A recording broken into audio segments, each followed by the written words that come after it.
so much for that wonderful introduction. Again, thank you to Pastor Eugene McCowan, WeSERVE, WeCARES, for this wonderful opportunity to come to you with some great information. I'm so excited about this session, and I cannot wait to get started. I'm going to go ahead and begin to share my screen and begin my PowerPoint with you all.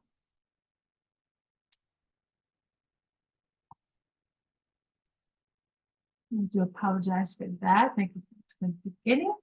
All right, so as Pastor McCowan said, I am the CEO and founder of Healing Hearts to Heal, Ms. Ayana Meeks. And just a little bit of background, I do hold a master's of educational degree in counseling. I also am a school counselor at the middle school level here in Prince William County Schools here in Virginia. And then Healing Hearts to Heal was founded in 2021. So I'm so excited that we're able to partner with WeCARES. And so I'm excited to bring this session to you today, okay? So let's go ahead and dive right in and get started. So in session one, we're going to be talking about developing interpersonal skills. And this is a big piece when we talk about personal development. The few sessions before, hopefully you all can go back and look at those sessions. And so now we're talking about interpersonal skills, developing those skills, especially after coming, still post-pandemic, and me working in the schools. I really do find that a lot of our young people really do have a hard time that have not developed these, interpersonal skills. And so they're very needed, especially if you're going to advance and work in the workforce. We got to be able to have certain skills personally to be able to do our jobs effectively, be in our families effectively. And so I'm hoping that someone can glean something from today with this information that I'm going to share with you today. So let's go ahead and get started. So what does interpersonal skills mean? According to the American Psychological Association, interpersonal skills are behaviors you use to interact with people in groups and individually. These can encompass the following: communication, leadership, empathy, negotiation, resolving conflict, and then lastly, teamwork. Okay. So let's begin to talk about communication. Let's start with the definition. So the ability to communicate effectively with others, whether verbal or nonverbal, may not come naturally to each person. And several factors can go into becoming a better communicator. So communication can include real-life conversations, written or printed material, okay? Your body language, and your ability to listen to another person to understand their point of view. Okay, so all of that encompasses communication. All right, so a big part of communication, when using verbal communication, your words, your tone, the volume of your voice can all impact the outcome. It may be beneficial to adjust how you communicate based on your audience. So for an example, a meaningful conversation with your boss could sound different than one with your partner, even if the conversations were the same topic. So likewise, a presentation given to a group of school children may be expressed differently than one given to a group of doctors. Okay, so even when I work in the school system, how I present in a classroom to students will definitely look different than how I'm giving a presentation to the teachers in a staff meeting. I might use, of course, my personality is going to come out, but I may have to adjust to my audience. I have to see who am I talking to. Even in the room when I'm giving a presentation or a class lesson to my students at the middle school level, I have to look around and see who do I have in the room, okay? I live and work in a school district that's very diverse. And so when I go into the classroom, I have students who are from different countries. I have students who speak different languages.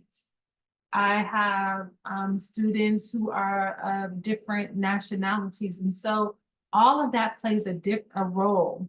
And then some students are very sensitive to sound and the levels of that sound. So I have to be very mindful when we're communicating. Who are we talking to?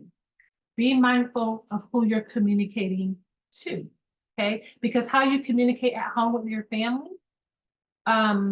may not be how we need to communicate with someone at work or someone at the grocery store or someone that we're in a different situation, maybe at the car lot, So we have to pay attention to our surroundings and who we're talking to, being mindful of that.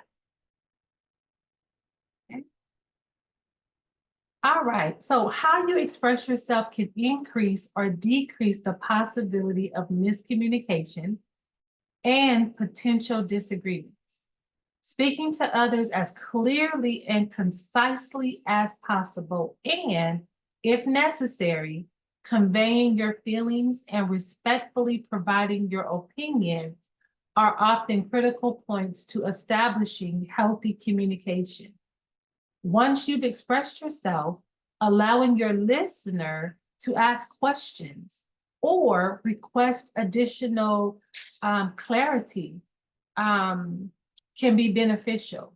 So I love this picture because I put assuming versus understanding. So when we're communicating and we're speaking to others, we want to be very clear and concise, okay? And also conveying our feelings and being respectful to provide our opinions, okay?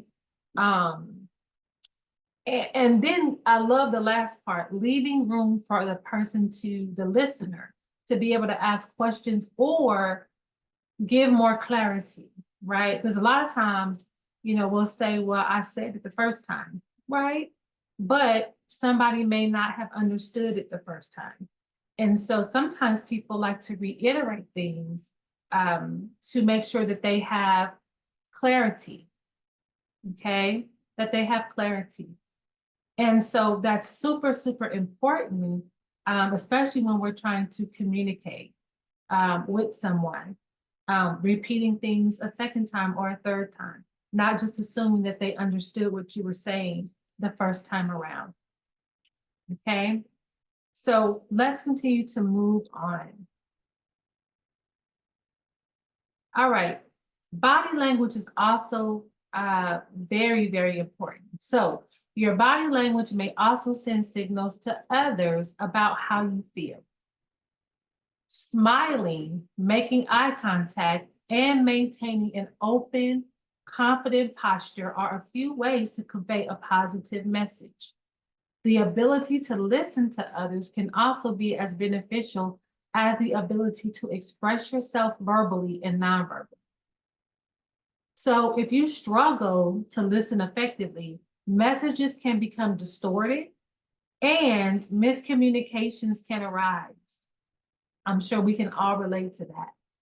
However, note that there can be a difference between listening and hearing. Listening often requires interpreting a message from both verbal and nonverbal communication. Hearing someone often involves mentally recognizing their words without considering the in-depth meaning or implications. So let's recap that, because I think that that's very important, right? So we started off with saying your body language may also send signals to others about how you feel, okay? We can see this woman, we see her, you know, different types of body language. You know, that first one is like, oh, I don't even want to be at this meeting. I just want to go home. Second person, I don't know where she is. Maybe she's thinking about something. Maybe she's done checked out. The third lady, again, thinking about something. I'm not really in this meeting. Last person, she's engaged. She's focused. She's looking at maybe the person who's speaking. She has her notes. She's ready to write if need be. And so she's super engaged. So our body language also sends signals to others about how we are feeling, okay? Smiling, making eye contact, and maintaining an open and confident posture are a few ways to convey a positive message, okay? And then we also said the ability to listen to others can also be as beneficial as the ability to express yourself verbally and non-verbally. So a lot of times when we're talking to somebody and we're communicating with somebody, we are really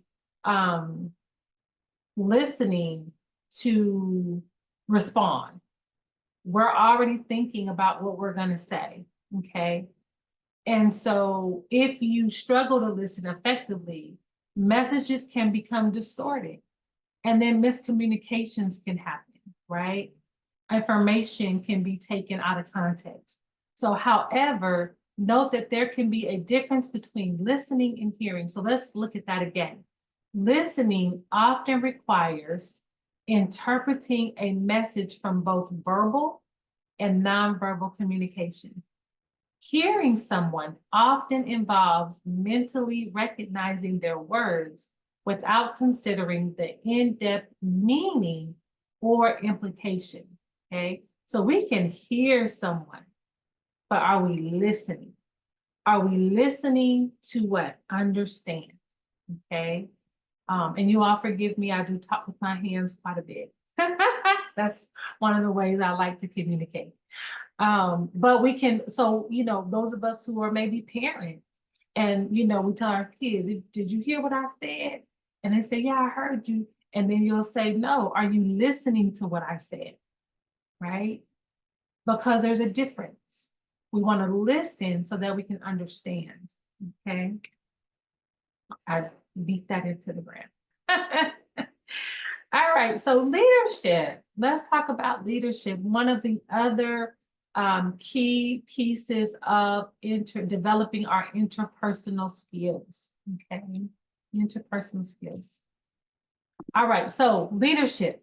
Effective leadership may involve developing a solution or plan based on understanding a social situation.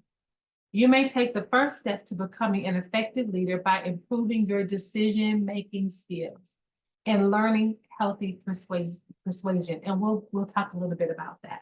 So in our previous sessions, I did talk about, there's a whole session on decision-making and rational thinking. So if you would love to go back and look at some of those other sessions, I encourage you to do so. Some really great information there. And so these sessions have really, really allowed us to build on one another. So please, if you get a chance, go back and take a look at those other sessions. All right. Influential decision makers often use a combination of intuition and reasoning to reach their conclusions. Intuition refers to your gut feeling and is often established according to your beliefs, experiences, your instinct, and your feelings. We all have used that term, you know, my gut feeling tells me I should not go that way to go home. Something in my gut is telling me that something is not right with this situation. Okay, we can sense it, we can feel it. We might have been in that experience before, and now that feeling is familiar, the situation is familiar, and so we can make a decision based on that alone, right? And then reasoning may use facts rather than emotions to make decisions. Many experts believe that while decisions can be made with intuition, complex decisions may benefit from considering the facts and your expertise on the topic before considering intuition and a rounded solution. Okay. So, and I talk about that in previous sessions where we talk about rationality, being able to reason, right? While we're in this decision-making process, okay?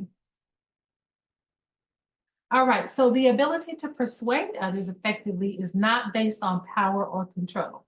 You think of persuade, sometimes we think of that in a negative sense, but you can very much persuade someone in a very positive direction. So we must remember that it is not based on power or control. Instead, it refers to using forms of communication to explain to others why your decision, your idea, or your course of action is the best possible, encouraging them to reach an informed conclusion. People who are healthy in persuading others try not to use positions of power to scare others into agreeing with them. Instead, they may present the information in a way that naturally points to one conclusion. So persuading someone is not you overpowering them and you need to do it my way because I'm right and this is the only way and my way is the right way or the highway.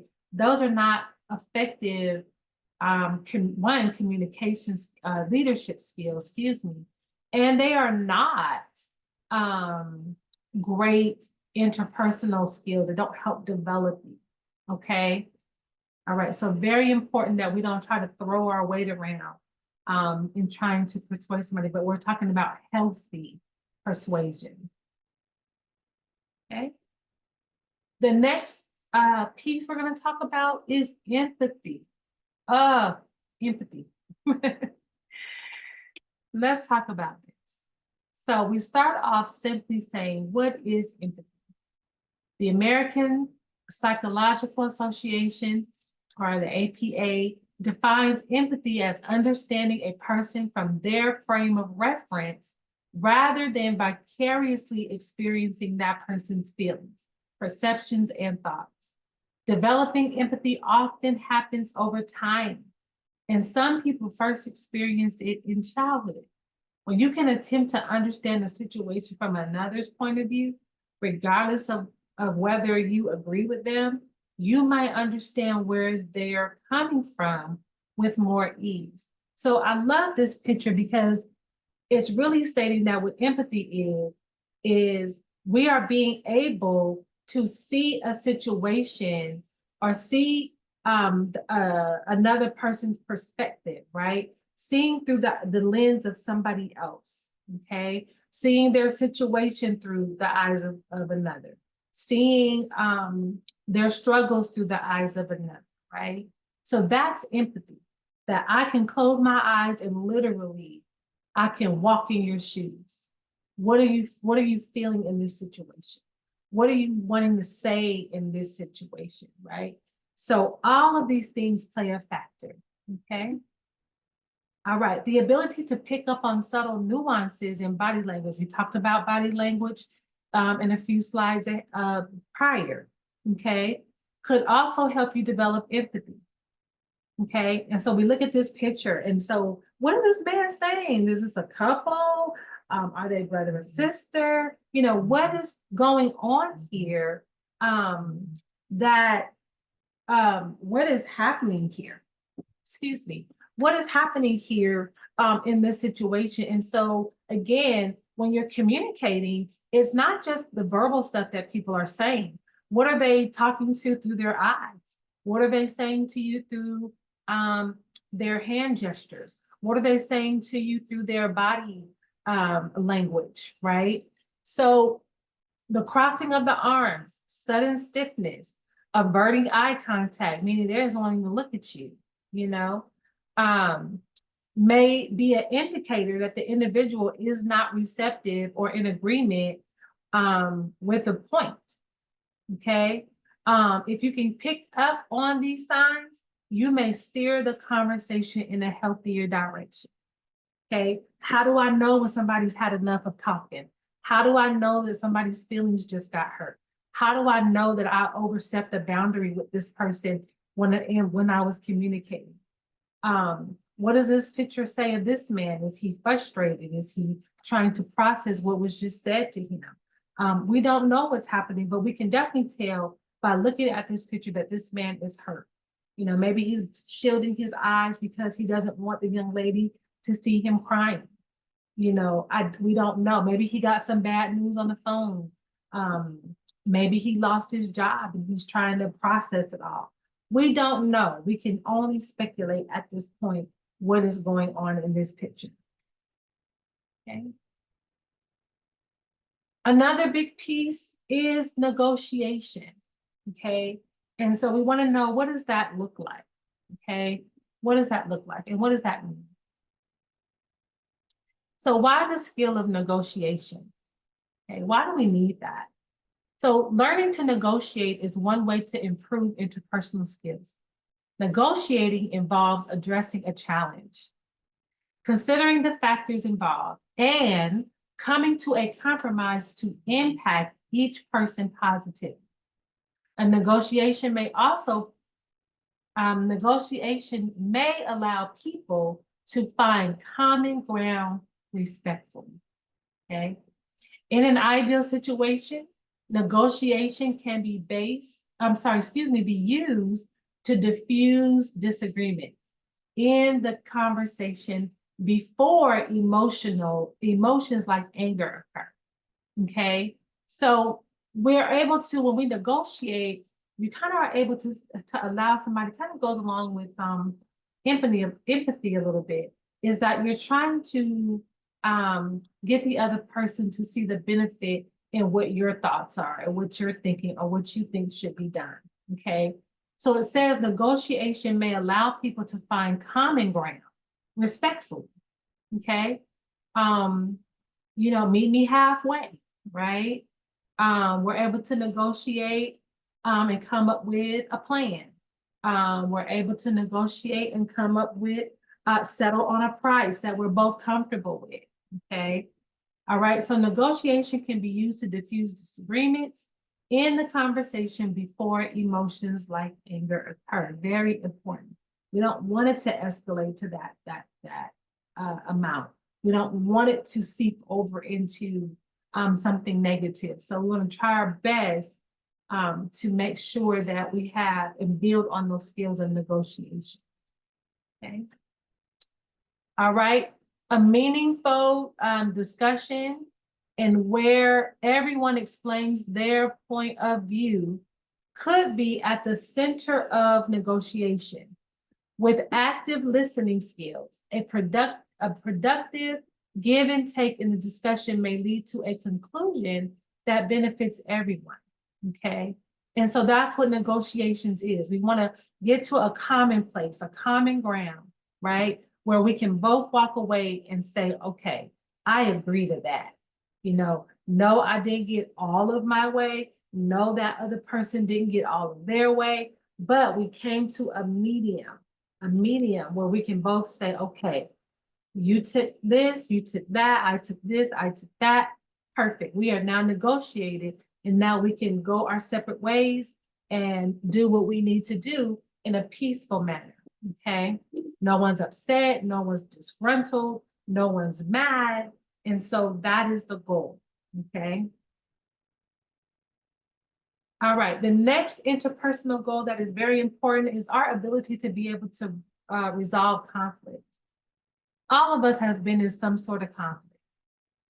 I have my hand raised twice.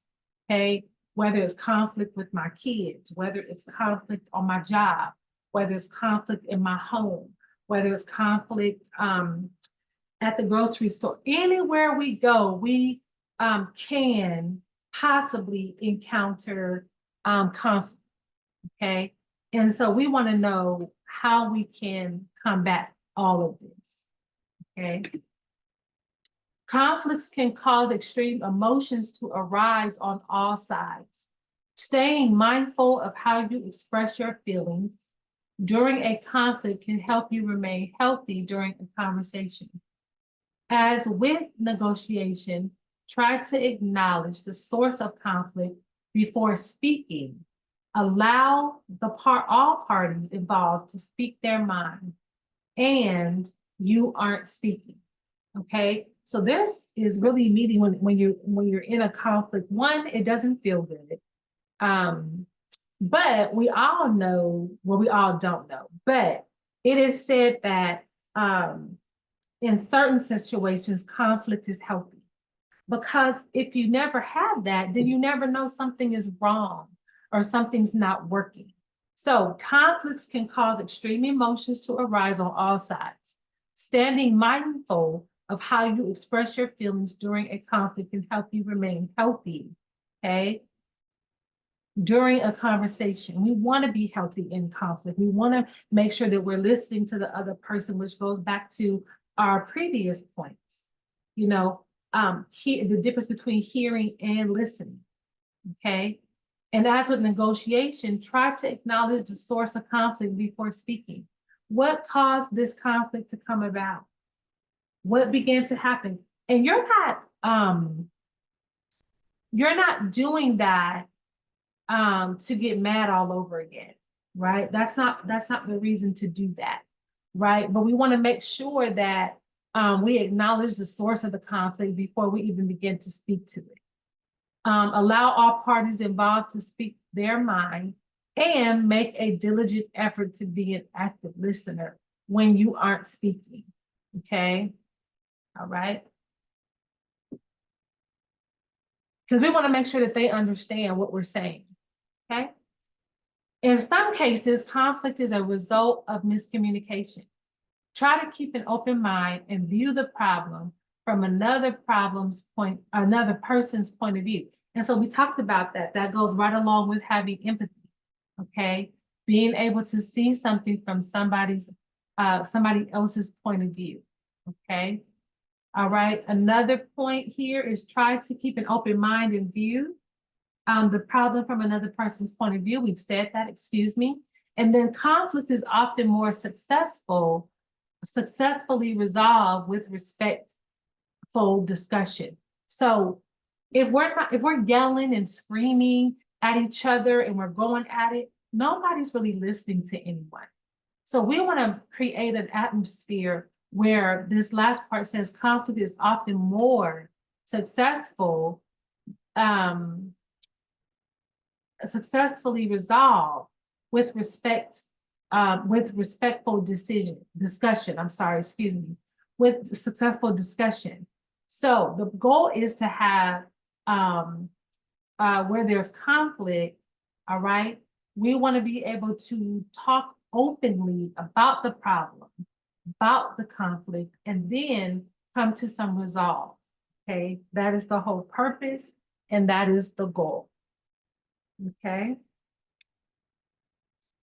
The next part is teamwork, okay? Excuse me. The next part is teamwork, okay? We heard that saying, teamwork makes the dream work. All right, so in many workplaces, people work with a group they wouldn't necessarily choose to work with in their personal life. In a place where people of all backgrounds and beliefs must work together for a common goal, it can be challenging to come to an agreement. An effective team may consist of individuals willing to take on whatever role is necessary and make attempts to understand diversity. In a team, you might be called upon to be a leader. You might be a coordinator. You may be called to be the implementer, the evaluator, or a person integrating all of the above, okay? So working effectively in a team can also require interpersonal skills like communication and leadership. When you work on a team, you can practice these skills and learn more about what they might mean to you. So in many cases, with my working in the school district, this is my everyday, okay? I am in a leadership role because a lot of kids come to my office to talk to me with problems and things that they're going going through. And so I have to be able to put all of these interpersonal skills into work, okay? All right, so working, let's see, let's go back. You might, coordinator, implementer, evaluator, right? So working effectively in a team can also require interpersonal skills like communication, leadership. We said that. When you work on a team, you can practice these skills and learn what they might mean about you. So you practice these skills and you learn more about what they might mean about you. So that's all a part of effective working as teams in a workplace, okay? You have to have be a good leader. Also a coordinator, implementer, evaluator, okay? All of those things play a role in being putting together a team and working together as a team, okay? Once we've discussed all of our components, now we're gonna practice our interpersonal skills because we find that practice makes perfect. It really does make perfect, okay? So I love my little picture, process improvement. So interpersonal skills may not develop overnight. That's why I started with process, okay? It is a process. And not everyone has a work environment where they can actively acquire them, okay? If you're looking for everyday ways to gain interpersonal skills, you may find the following tips helpful, okay? The first thing is meet one new person each week and try to learn more about them on a level beyond small talk. Try to empathize with that person and understand their point of view, okay? Then you want to join a club or sports team where you'll work with others, okay? Even in your family. You know, if you have a family, there's times when you'll have to work together as a family. A great way is to play some games together and see how, you know, who has certain strengths in the family, okay? This one says, when you're out in the world, try to observe the other people around you to make inferences based on body language, okay? Find an organization that speaks to you and spend time reaching out to you. The other one is go to a mock interview to practice your interviewing skills. Mock interviews are just interviews that they do for practice, okay? Attend a public speaking class to learn how to speak confidently to others. I actually took a public speaking class. It was actually called communications, but I took that class. And so we had to do a lot of talking in front of people. And I'm going to tell you, I was petrified. I was nervous. I was scared. I was all the things because I didn't think at the time that I would be a good speaker. Okay. All right. That is the end of our session, guys, today. I just want to say a big thank you again to Pastor McCowan for allowing me this time.